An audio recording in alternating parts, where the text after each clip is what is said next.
Pernah kepikiran nggak sih gimana caranya perusahaan super besar yang punya ribuan karyawan dan puluhan divisi bisa tetap jalan lurus? Gimana cara mereka ngatur semua kerumitan itu? Hari ini kita bakal bongkar salah satu rahasia dapur mereka, struktur manajemen internal yang bikin semuanya tetap di jalurnya. Yuk, kita mulai. Semuanya itu berawal dari satu tantangan utama yang dihadapi setiap bos perusahaan raksasa. Gimana caranya menyeimbangkan kebebasan dan kontrol di semua divisi mereka yang seabrek itu? Coba deh, bayangin Anda jadi CEO-nya. Anda pasti mau kan manajer-manajer divisi Anda itu inovatif, gerak cepat, dan bisa ambil keputusan sendiri. Tapi, di sisi lain, Anda juga harus mastiin kalau keputusan mereka itu sejalan sama tujuan besar perusahaan. Nah, ini teka-teki yang rumit, dan struktur yang akan kita bahas ini adalah jawabannya.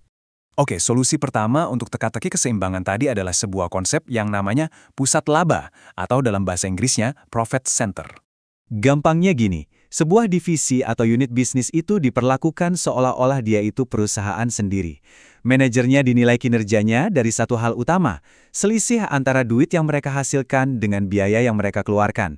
Singkatnya, ya seberapa besar laba yang mereka ciptakan. Simpel kan? Nah, ini bagian yang menariknya. Selalu ada plus minusnya. Di satu sisi, kalau kita kasih manajer tanggung jawab penuh atas laba, keputusan yang diambil jadi lebih cepat dan lebih bagus. Mereka jadi melek profit. Tapi, di sisi lain, kantor pusat bisa kehilangan kendali. Bisa juga muncul persaingan nggak sehat antar divisi. Dan yang paling sering terjadi, manajer jadi fokus banget ngejar untung jangka pendek biar laporannya kelihatan bagus. Sekarang, gimana kalau seorang manajer nggak cuma tanggung jawab soal laba, tapi juga soal aset yang dipakai buat ngasilin laba itu?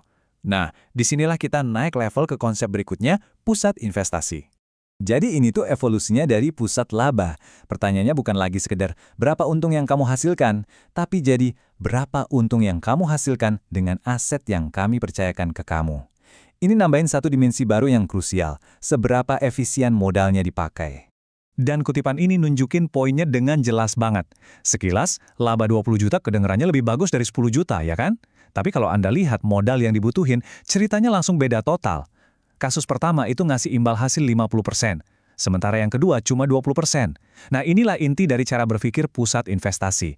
Efisiensi modal itu sama pentingnya dengan laba itu sendiri. Makanya tujuan pusat investasi ini strategis banget. Ini bukan cuma soal ngitung-ngitung untung rugi, tapi soal gimana bikin keputusan yang lebih cerdas tentang mau ditaruh di mana uang perusahaan. Ini juga soal ngukur seberapa sehat tiap divisi, dan yang paling penting, mendorong para manajer buat meres setiap tetes nilai dari aset yang mereka kelola. Oke, terus gimana cara kita ngukur kinerja pusat investasi ini? Alat pertama dan yang paling umum dipakai adalah Return on Investment, atau kita singkat saja ROI. Rumusnya kelihatannya simple, tapi ini powerful banget. Jadi, kita ambil laba operasi, ini keuntungan sebelum bunga dan pajak, terus kita bagi dengan total aset yang dipakai buat ngasilin laba itu. Misalnya pabrik, mesin, inventaris. Hasilnya dalam bentuk persentase, yang nunjukin seberapa jago aset itu menghasilkan keuntungan. ROI ini populer banget karena gampang dimengerti dan bisa dipakai buat ngebandingin divisi yang beda ukuran. Tapi, ada kelemahan besarnya. Bayangin gini, seorang manajer punya ROI divisi 25%. Terus ada proyek baru yang menjanjikan ROI 20%. Proyek ini sebenarnya sangat menguntungkan buat perusahaan secara keseluruhan, tapi manajer itu bisa jadi malah nolak proyeknya. Kenapa? Karena proyek itu bakal nurunin rata-rata ROI divisinya dari 25%. Nah, ini konflik kepentingan klasik yang sering diciptakan oleh ROI. Justru karena masalah di ROI tadi, para ahli keuangan nyari cara lain. Muncullah alat ukur yang namanya Economic Value Added atau EVA. Ini nawarin cara mikir yang sama sekali beda soal kinerja. Nah, beda sama ROI yang hasilnya persenan. EVA ini ngitungnya nilai uang beneran. Caranya, kita ambil laba operasi bersih, terus dikurangi sama sesuatu yang bisa kita sebut biaya sewa modal. Anggap aja perusahaan nagih biaya ke divisi buat semua aset yang mereka pakai. Jadi EVA itu adalah laba yang tersisa setelah semua biaya, termasuk biaya modal itu sendiri, diperhitungkan.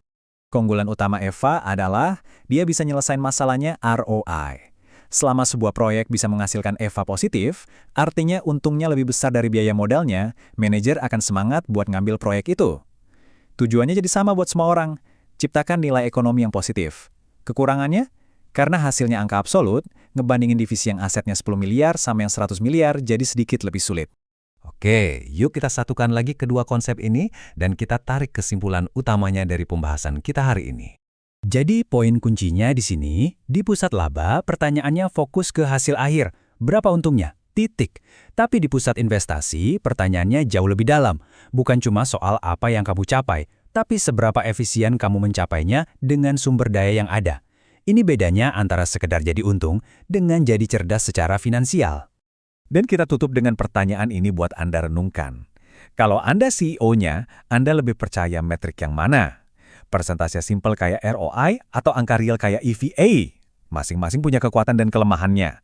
Pilihan di antara keduanya bakal sangat membentuk perilaku manajer Anda dan ujung-ujungnya masa depan perusahaan Anda.